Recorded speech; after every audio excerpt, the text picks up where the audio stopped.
O taip pat atvažiavo vadytė, supakuota, puikiausiai nereikia nei dangstyti, viskas įpakuota į celofaną, gali stovėti ant lauko.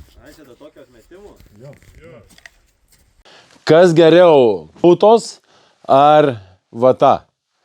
Tai mano nuomonė, kad putos į medį nėra tinkamos ir nėra pats geriausias pasirinkimas. Aš labiausiai mėgstu šiltinti vata.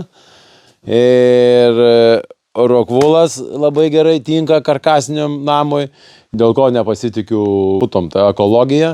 Plius medis vaikšto, atitraukinėja, putos susitraukinėja ir, žodžiu, daug ten klausimų neatsakytų. Tai aš visą laiką šildinu vata, tvarkingai pasidarai karkasą, tvarkingai susidedi. Ir nematau jokios priežasties, dėl ko turėčiau šildinti su putom. Tai jeigu manot kitaip, parašykite į komentarus, padiskutuosim.